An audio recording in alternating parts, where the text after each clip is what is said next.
দু-তিন বছরেই কৃষকের গলার কাঁটায় পরিণত হয়েছে তামাক। চাষ বিস্তারের জন্য সব রকম লোভী দেখিয়েছিল কোম্পানিগুলো, কিন্তু পরে আর কথা রাখেনি। এখন বাজারে তামাক নিয়ে দুর্বিষহ অবস্থায় পড়েছে কৃষক। তামাকের আগ্রাসন নিয়ে শাইখ সিরাজের ধারাবাহিক সরেজমিন রিপোর্টের দ্বিতীয় পর্ব আজ। আমার কইলো যে আপনি তামাক চাষ করছেন, বলে না আমি তো জীবনে চাষ করি নাই। কইতে এটা এখনো করেন নাকি, এই লাভবান আবাদ আপনি পয়সা নিয়ে খাটেন না বলে অবশ্যই কয় ধানে 5 বছরে যা পাবেন এই তামাকে একবার করলেই তা পাবেন, আবার পাটটা পাইতেছেন, এটা তো লাভবান আবাদ। কিভাবে করবো এত পয়সাপাতি? কই না পয়সাপাতির সমস্যা, সারটা সব আমরা দিমু, দেখশোন আমরা করবো, দাম সর্বোচ্চ অবস্থায় দিমু। 1 বছর আগেই তামাক কোম্পানিগুলোর এসব বলি সত্যি মনে হয়েছিল কৃষকের কাছে, কিন্তু এবার তামাক বিক্রির বাজারে এসেই ভাঙতে শুরু করেছে ভুল। আমি 10 বিঘা করছি, তার মধ্যে 15-2 লক্ষ টাকা আমার খরচ। 1 লক্ষ টাকা আমার আসবে না। কেন আসবে না? যতটুকু হয়েছে তার নিচ্ছে না, তাদের চয়েস ফুল হিসেবে নিতেছে। দাম পাইতেছিল 3600 আর 4000 কথা কইছে, তাহলে ঘাটতি না। সময় বোনার সময় কত করে দিব কইছিল? 4000 করে কোনটা দিছে আজকে? না, খালি এ বিলে রুই কাতল থাকে, এ বিলে 2-4টা খুলছবুটি থাকে না। ওই কামদের টাকাটা যে 1 কোটি 120 বেল, আমাদের 1 কোটি 1 বেল তামাক একটা ছোট, ওটা নিব না, তাহলে ওটা আমরা কি করব? খাবো নাকি? আবাদি ক্ষেত বিস্তারের সঙ্গে সঙ্গেই তামাক বিক্রির বাজারও বেড়েছে এলাকায়।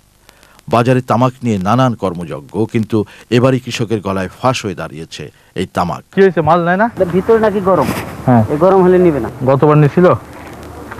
গতবারও নিছি, গতবার একটা নিমে নিছি, সব নিম। আর এখন প্রতিদিন কোটি তামাক নেই।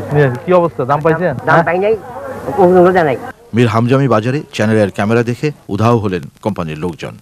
প্রমাণ করলেন কৃষকের অভিযোগের জবাব নেই তাদের কাছে। কই কোথায় আছে? কই গেছে? হ্যাঁ, কই ওই লোক কই? উনি না এদিকে গেল। কই কোম্পানি আসছে?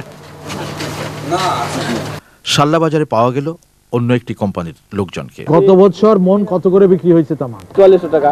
এবার কত করে দিতেছেন? এবার 3700 টাকা। কমার কারণটা কি?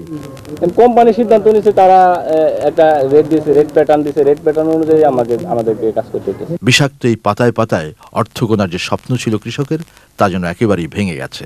যত মরণ খালি পাবলিকে, আর কারণ না। তখন এবার যে কথা কইছে, আমি ছোট চামুক নিব না, হল্লা করবো, চেষ্টা করবো, যে দাম দিবা তোর বছর তো অর্থে 5 টাকা বেশি দিব, এখন দেয় তার কমই দেয়।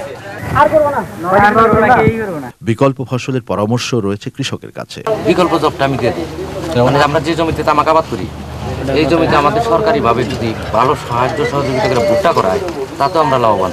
মনে করেন যে বীজ দিতে হবে, তারপরে কৃষি ডিপার্টমেন্ট থেকে পরামর্শ দিতে হবে, কারণ আমরা তো ভুট্টা করি নাই। কোম্পানির দেখানো লোভে 2 বছরের মাথায় প্রতারণার শিকার হয়েছে এই অঞ্চলের শত শত কৃষক। তাদের এই হতাশার চিত্রই বলে দিচ্ছে আগামীতে তামাক চাষ কি ভয়াবহ পরিণতি ডেকে আনবে এই অঞ্চলে।